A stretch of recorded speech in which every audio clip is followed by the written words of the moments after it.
The Little Boy Who Lost His Name by David Caginubi and Pedro Serapicos. This book was ordered especially for my son. Dear Teo, we meet a lot of magical and wonderful creatures throughout our lives. These are just the first, so don't be too surprised. The world is full of hope and joy, but also awful things. Continue to follow the rainbow in your heart and go after every dream. Mom and Dad love you, and you better not forget. You also have a brother, aunt, and grandma who give hugs and kisses, I bet. Love ya. One day, a little boy awoke, sat up and rubbed his eyes, looked over at his bedroom door, and got a big surprise. His name, which he had stuck there, had vanished, flown away. What exactly am I called? He wondered in dismay. He searched inside his closet. He peered in all his drawers. He had a look beneath his bed, crouched on all fours. What's this? A magic rainbow trail? It wasn't there before. Could that be where his name had gone? And did he dare explore? Yeah, You think that's where it went? he shrunk. He shrunk and got in the rainbow trail, right? The boy crept down the winding trail, looking all around, surrounded by fantastic sights, astonished and spellbound. But finding a lost name is hard and takes great bravery. How will the little boy get on? Let's turn the page and see. The boy walked on, then crossed a bridge over a frothing river.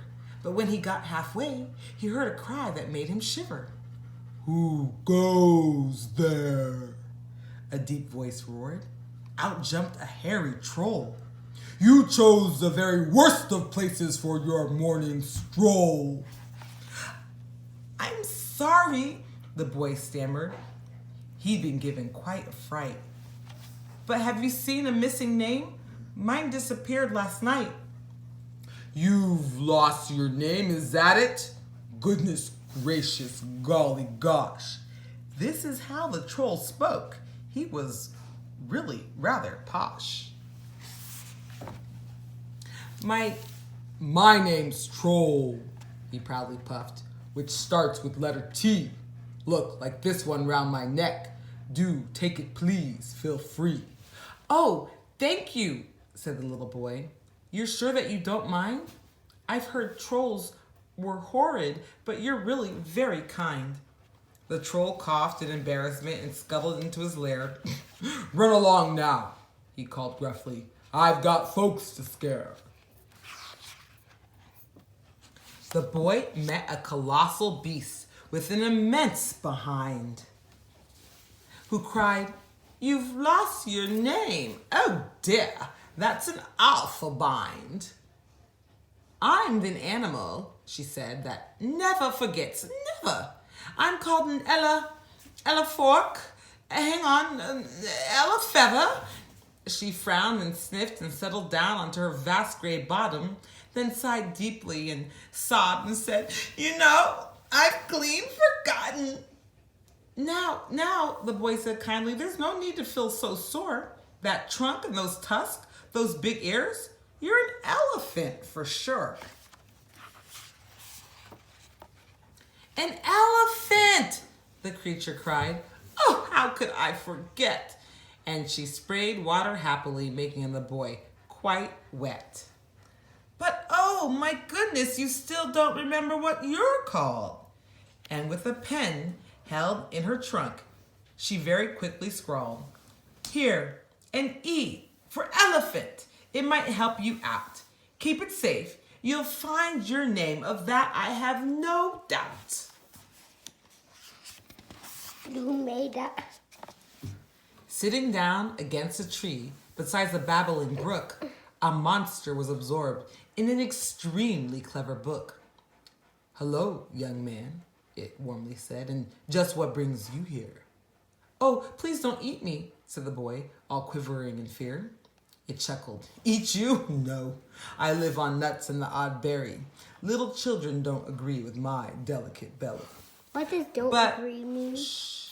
"What exactly are you?" asked the boy. "Your hair's so thick." "I'm Bigfoot," it replied, "or Sasquatch, Yeti.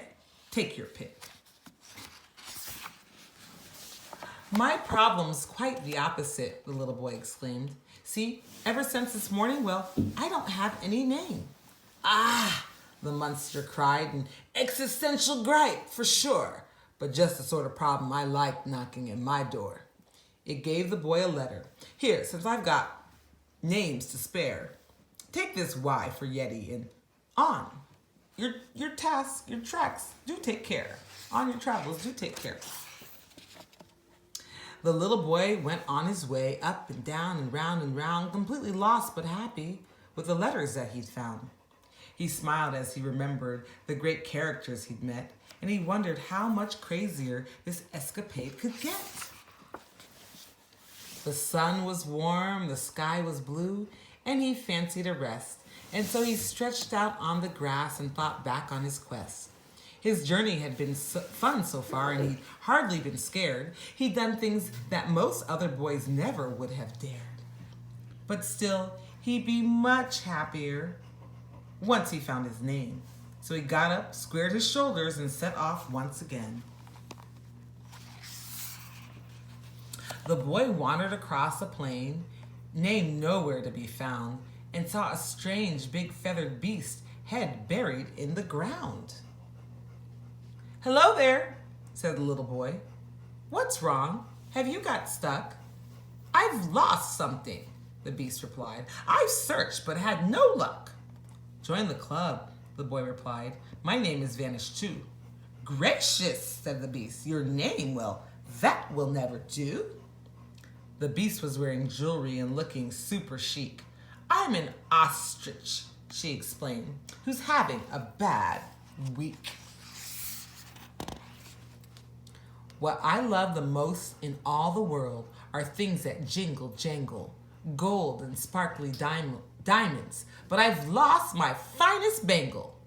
A tear rolled sadly down her beak. Her plumes began to droop. The boy went to console her and tripped on a shiny hoop. "My bangle!" shrieked the ostrich. "There it is, you clever thing. It's like an O for ostrich. Keep it. We all need some bling." The little boy turned round and headed back the way he came, past all the wondrous things he'd seen and all the things he'd done.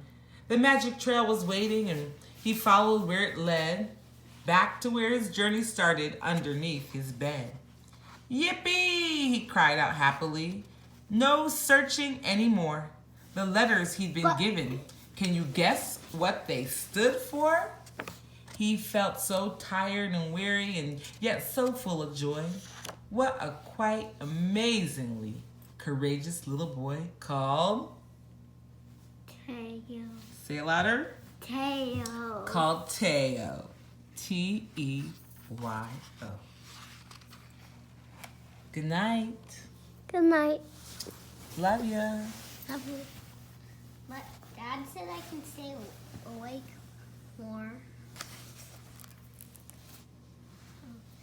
Mom, I want to see the